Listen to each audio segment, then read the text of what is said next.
Greeting and web, this is Jackie K, and welcome for another edition of Pokemon Yellow vs Leafgreen. Last time we began to explore the Viridian Forest, building up our team in the process. And this time, if you notice the lack of green in our team, well, I've decided to have Solo set on the bench so we can have a proper 3-on-3 battle.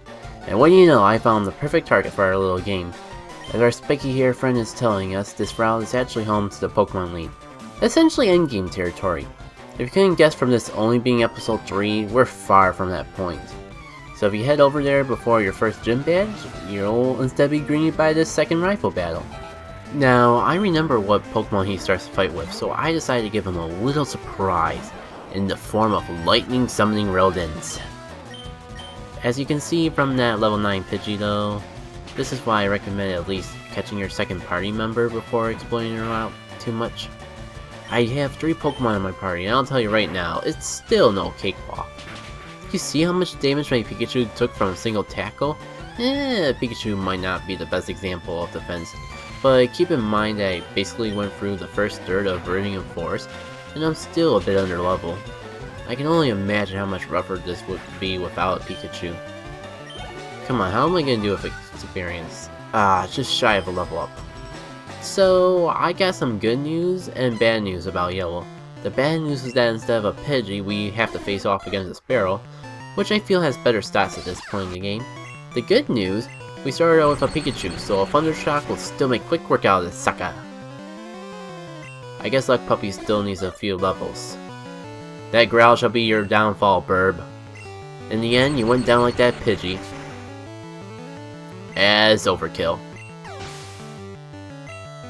As you might have guessed, the rival's final Pokemon is the starter that you face back at Oak Slab, no matter what game you're playing. I was a bit worried about Charmander because I wasn't sure if it's going to have its fire move at this point in the game, so I went into Breeze as a sacrificial play to lower his speed and ensure that I would always get the first hit. It wasn't going to get the chance to do much else against these Pokemon otherwise. It's a little weird to go over Growl, Scratch, you could Ember me anytime. Yeah, seeing this Charmander in action, there's no way I had Ember, otherwise Breeze would be RIPing right now. If I didn't do self-imposed challenges for this fight like no healing, I might have even been able to do it with one Pokemon. Not with Breeze, but one Pokemon nevertheless. With that knowledge that it wasn't going to Ember me, I felt more comfortable having Luck Puppy come in here, lower his attack a bit instead of going straight for attacking. Now, this will help me out in the long run, because I don't exactly have defensive Pokemon currently. I missed these already. I mean, what? Come on, Luck Puppy! Can we get at least a paralyzation before going down? Just one Thundershock with a paralyzation side effect? Nope. Doesn't seem like it. So now, my hand has been forced to do something I never thought I would have to do in a Pokemon game. Face off against a Charmander with a Pidgey.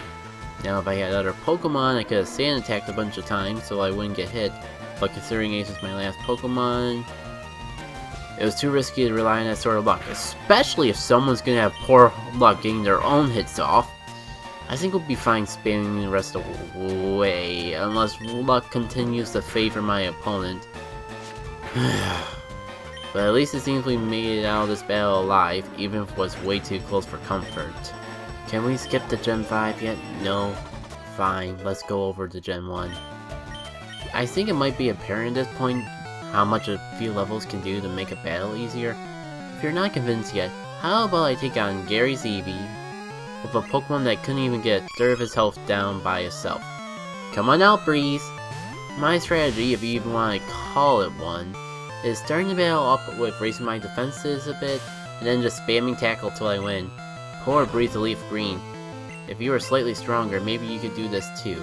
Though if Bubble P is to believe, that Charmander could have Embered me at any time. But that leaves one vital question. Why didn't it? Oh, one more thing. I figure while we're in Yellow, this would be a good time to bring it up. In Leafgreen, this fight has no purpose beyond EXP, money, and a little challenge. However, in Yellow, winning or losing the fight here and back at the lab does affect something down the road. Since it's quite a bit away though, I won't ruin the surprise here. This poor Eevee though, if it actually took the time to attack me, perhaps it could win? I see the point of all these sand attacks and tail whips, but isn't it clear I can just raise my defense back up, Mr. Eevee? I'm just too impatient to do so. All these dang misses though, at least we're showing off how viable lowering accuracy is in these games. More so this generation, since moves that never miss are more common in the 3rd generation, but still a good option if you don't mind your opponent hating your guts. I mean, look at that tackle damage we took. It probably was just because it got my defense down so much and I didn't feel like raising it back up, but it does add a point to how devastating this Pokemon can be in the right situation.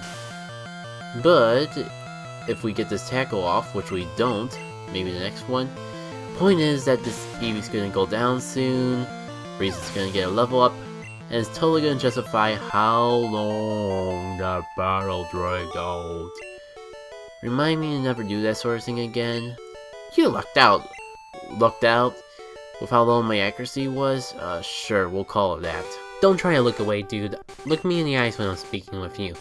Your sand attacks are bad and you should feel bad. You should be ashamed of yourself. Don't try to change the subject by telling me not to dawdle. I'll smell you later once I get all the sand out of my Pokemon's nostrils. Assuming Breeze has a nose. Well, at least Luck Puppy is happy with the outcome. With all that done, why don't we check out the Pokemon League for the giggles? Over in Leafgreen, that is. It's basically the same area minus the graphics anyways. And while I often feel this game's soundtrack could have been done much better, I find myself liking it more and more while I'm editing the series. So this is the gate to the Pokemon League.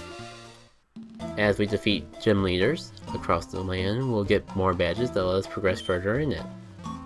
Since we got no badges, we can't even get past the first guard. Why did I come here again? Oh, Solo, I miss you, I miss you. Never let me be without you again, please.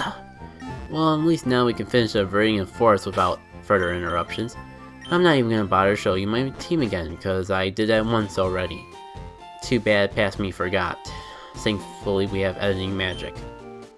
By the way, I don't have to show you guys how to get back to the Viridian Forest, right? We've been down this path enough times. While we're backtracking to where we left off, I can afford to showcase a few items. Well, one item I skimmed over. There's an item in this patch to the grass on the right. What does the mystery ball contain? A potion! You know, these games never really explain why items are hidden inside Pokeballs, do they? I guess you could count the Pokeball chest in Coliseum and XD, but it's hard to believe that there are treasure chests in these games. Hopefully I made the right choice with skipping all but one required fight in this forest. We fought all enough Caterpies and Weedles to get how these fights would go down anyways, for one. And for two, most of these trainers actually aren't consistent between the games, as I'm showing off here. Sure, they're all bug catchers, but they show up in slightly different locations between the games. Yep, it's a Caterpie. If I showcase every bug catcher here the way I did the rifle fight, we'd be seeing a lot of Caterpies. And I'm gonna make a personal call and say that the less bugs I show, the better. I do want to cater to my audience after all. I try to be funny, I swear. Caterpie. Case in point. There may be a lot of fights to cut out, but that doesn't mean I'm ignoring the easy experience. This is early game after all, and the more money experience I gain, the better. With all this EXP, we're getting Leafgreen Breeze caught up to the yellow counterpart as, behold! Breeze is evolving. Again. But even if it's the same, it's good because it's the same. That's better than being different from the past. That may have been the oddest thing to ever come out of my mouth. It's all fine though, because I was able to stall the commentary long enough to say, congratulations, it's a Metapod! Who's that Pokemon? It's Metapod! I swear, we're gonna get away from those bugs soon. And now we reached the last time we'll learn Harden. I successfully managed to keep out of my mind for the entire— ugh, dang it, it's in my mind. Dang it, there's a lot of random battles. What do you think I was talking about? Oh, thanks RNG. Sadly, I don't need another Pikachu, so I'll let you live, little rat. Before we move onwards though, I sense a mandatory fight up ahead. So why don't we take this moment to showcase a feature exclusive to the GBA remakes. After all, we just got a free potion. So what's the harm of using one of our potions already? So that feature is a pointless healing animation. Well, at least we're creating a bonding moment between trainer and Pokemon. Why am I trying to defend this pointless animation again? No biggie, you can press B to skip it if you were curious. Enough about that though, we have bigger fish to fry. Or should I say bugs to fry, with electricity maybe? Point being, Bug Catcher Sammy everyone. If it wasn't for the fact that this was a mandatory fight, and it appears in both games, I would skip this one too. I mean really, a level 9 Weedle. You could have a Kakuna dude, a Kakuna that knew Poison Sting. Well, at least this gives me the prime opportunity to show off Breeze's abilities. When it's a Caterpie, its ability is Shield Dust, which prevents it from getting poisoned by the likes of Weedles in this forest. When it evolves, its ability works a bit differently. Caterpie gains the ability Shed Skin when it evolves into a Metapod. And while Shield Dust only works if the status element is a side effect, like in the case of Poison Sting, not if it's the only thing a move does, like in the case of Thunder Wave. However, Shed Skin can remove status elements no matter how you get them. You just have to gain them first. What do you know, he's poisoned. This brings me perfectly to the second catch, with Shed Skin. It only has a 30% chance of triggering at the end of every turn, so using your items is more reliable for the main adventure. Plus, out of all the Pokemon that get it, usually they're the types that aren't that great for multiplayer battles, or they have better alternative abilities. It'll be nice to have it as we go through the game though, especially for an item cheapskate like me. I find it'll at least be convenient to have Shed Skin for the period of time our Breeze is a Metapod. Oh! Watch this. You think you got lucky, Weedle? Wrong! Your luck is mine now, foolish Weedle. Hahaha. Bet you're reconsidering that holding back on your evolution, aren't you, Mr. Bugcatcher? Through this slow and painful battle, I've proven that I have the superior bug. Then again, this trainer was doomed. The poor guy, ever since it kept using String Shot after it was attacking before me. When it comes to tediousness, it's at least always worth the EXP, I believe. You thought that fight was bad in Leafgreen? That was an improvement. Behold, in Yellow, it gets worse. With a Caterpie at level 10. Slight spoiler, I suppose. But take a wild guess what level Breeze evolves at. That's right, level 10. This trainer can have a fully evolved Pokemon on his team. A Pokemon with a very viable early game move. And you know, that would have made for a cool boss fight, but nope. He just has a level 10 Caterpie. Using boss fight loosely there and all, but you get my gist. I guess they thought it would have been too hard to have that Pokemon early on, but since this is Yellow, and with what's coming up soon, I'm gonna call BS on that. Why don't we just speed up for the rest of this fight? I put you guys through a tedious exchange of early game moves for the first part of the battle. I think you get the idea of how this version of the fight is gonna go down. Almost there, a couple tackles away. I swear it's worth it this time, because if this rant wasn't foreshadowing enough, guess who's gonna get a level up? That's right, Breezes! Guess who's gonna evolve? Little Breezes! What's our little Breeze gonna be? Oh, the anticipation is killing me! I'm so pumped! Get hyped, everyone! Oh, who am I fooling here? It's a butterfly. Caterpillar, Cocoon, Butterfly. Even if you've never played a Pokemon game before, if you did not see that coming, shame on you. There's that viable early game move I was talking about, Confusion. Competitive players are gonna laugh at me here. Confusion Jackie K, the weak psychic type move in that game that only has a small chance of confusion. Now internet, let me remind you, we haven't even encountered a Psychic type Pokemon yet. This is our earliest chance we have to a Psychic type move, and oh boy, is Psychic a full can of worms to open up. So before I go into that, outside here is a patch of grass, is the same route as before heading into the Viridian Forest, still the same Pokemon, making a perfect showcase for our new move.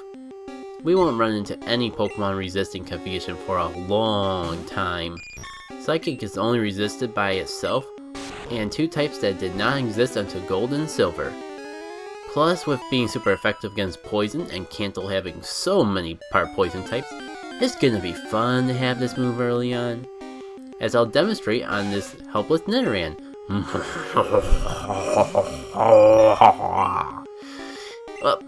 Pardon me.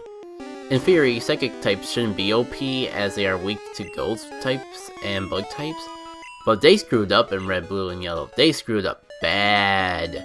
There's only 1 Ghost type, 3 if you count the evolved forms, in the entire game, and they're part Poison. Okay, so Ghost isn't a viable counter, how about Bug? You naive fool. The 2 strongest Bug Pokemon can't learn a single Bug type move. Even if you could find a Bug Pokemon with a Bug type move that isn't weak to Psychic, only one. The strongest Ghost or Bug type move has a base power of 30. To boil this down for the less experienced players, Tackle of all moves has a base power of 35. It's a bit better in Leaf Green since you get access to better moves on more Pokemon, plus 2 Pokemon gain and resistance, but what it boils down to is Confusion's going to be my easy button for a while. Now, it's time to unleash my Confusion Armageddon against the world! Wait, NPC, I don't want to fight the gym yet, I want to explore. No! Foiled by scripted events yet again. Really though, I had to show this off. There's just something about NPCs that walk you right to important events that I like. Thank you, random NPC, for your work, you're appreciated by... Oh, wait. Where did you go? Did you see this, Luck Puppy? There's a barrier to the right, trees to the bottom, clearly he walked past the door.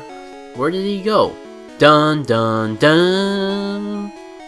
Next time on Pokemon Yellow vs Leaf Green, we will completely ignore this mystery to explore around the rest of Peter City and take on the gym. Until then, I've been Jackie K, and I hope to see you all for the next episode. Take care!